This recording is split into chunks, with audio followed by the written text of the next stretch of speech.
बिहार में जातिगत जनगणना आज से किसी नेता ने कहा था ओबीसी बांध लो गांठ अब 100 में 60। बिहार में 2 चरणों में पूरा होने वाला जातिगत सर्वेक्षण आज से शुरू हो रहा है।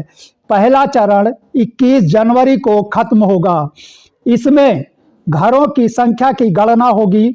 उसके बाद दूसरे चरण में जाति संबंधी जानकारी इकट्ठा की जाएगी।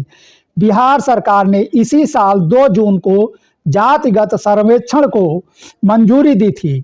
इस सर्वेक्षण में 12.7 करोड़ जनसंख्या 2.58 करोड़ घरों को कवर किया जाएगा, जो 31 मई को पूरा होगा।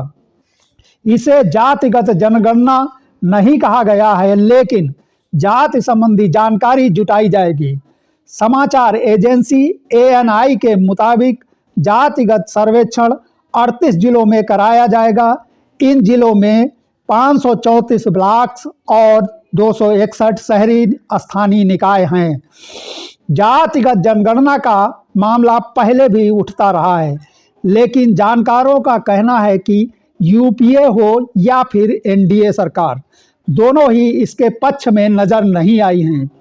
आर्थिक और सामाजिक पिछड़ेपन के हिसाब से जिन लोगों के लिए सरकार नीतियां बनाती है, उससे पहले सरकार को पता होना चाहिए कि आखिर उनकी जनसंख्या कितनी है।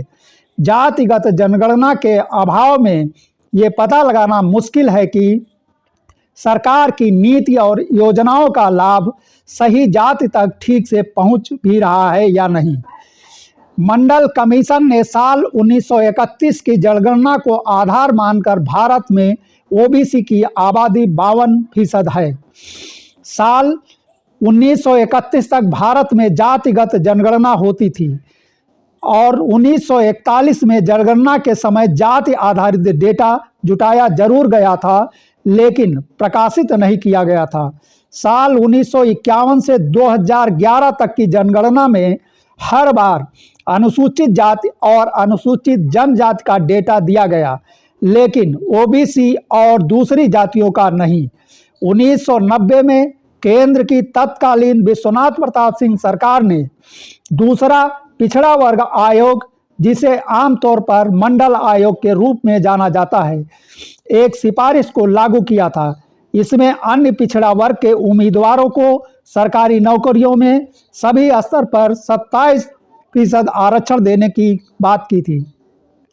राष्ट्रीय दल विपक्ष में जाति आधारित आंकड़ा जारी करने की मांग करते हैं, लेकिन सत्ता में आने पर सबसे ज़्यादा समस्या OBC आबादी के आंकड़ों को प्रकाशित करने में होती है।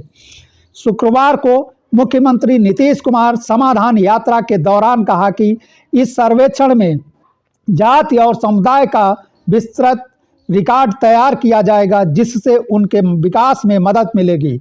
मुख्यमंत्री नीतीश कुमार काफ़ी समय से केंद्र सरकार से राष्ट्रीय स्तर पर जातिगत जनगणना की मांग करते रहे हैं, लेकिन केंद्र सरकार जातिगत जनगणना के लिए पहले ही मना कर चुकी है। उप मुख्यमंत्री तेजस्वी यादव ने कहा कि इस सर्वेक्षण से सरकार को गरीब लोगों की मदद के लिए वैज्ञानिक तरीके से विकास कार्य करने में मदद मिलेगी। बीजेपी सरकार की गरीबी विरोधी नीतियों की आलोचना भी की। तेजस्वी ने कहा कि बीजेपी नहीं चाहती है कि जनगणना की जाए।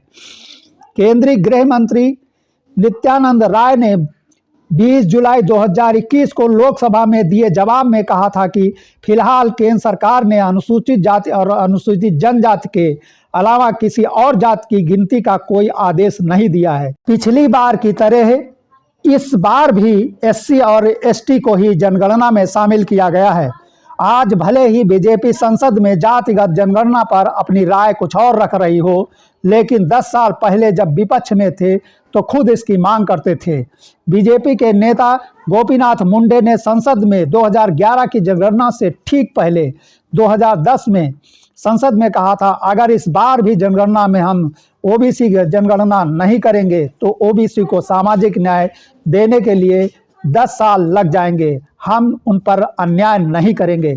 इतना ही नहीं, पिछली सरकार में जब राजनाथ सिंह गृह मंत्री थे, उस वक्त 2021 की जनगणना की तैयारियों का जायजा लेते समय 2018 में एक प्रेस विज्ञप्ति में सरकार ने माना था कि ओबीसी पर डेटा नहीं जनगणना में एकत्रित किया जाएगा, लेकिन अब सरकार अपने पिछले वादे से संसद में ही मुकर गई है। कांग्रेस की बात करें तो 2011 में सोशियो इकोनॉमिक कास्ट सेंस आधारित डेटा जुटाया था। 4000 करोड़ से ज़्यादा रुपए खर्च किए गए और जनगणना और ग्रामीण विकास मंत्रालय, शहरी विकास मंत्रालय को इसकी जिम्मेदारी सौंपी गई। साल 2016 में जाति को छोड़कर सेक्स के सभी आंकड़े प्रकाशित हुए, लेकिन जातिगत आंकड़े प्रकाशित नहीं हुए। जाति का डेटा सामाजिक कल्याण मंत्रालय को सौंप दिया गया, जिसके बाद एक एक्सपर्ट ग्रुप बना, लेकिन उसके बाद आंकड़ों का क्या हुआ इसकी जानकारी सार्वजनिक नहीं की गई। माना जाता है कि सेक्स 2011 में जाति आधारित डेटा जुटाने का फैसला तब की यूपीए सरकार ने राष्ट्रीय जनता दल के नेता लालू यादव और समाजवादी पार्टी के नेता मुलायम सिंह यादव के दबाव में ही लिया गया था। इसी के साथ हम इस वीडियो को समाप्त करते हैं। तब तक के लिए जय हिंद, जय भारत, वंदे मातरम।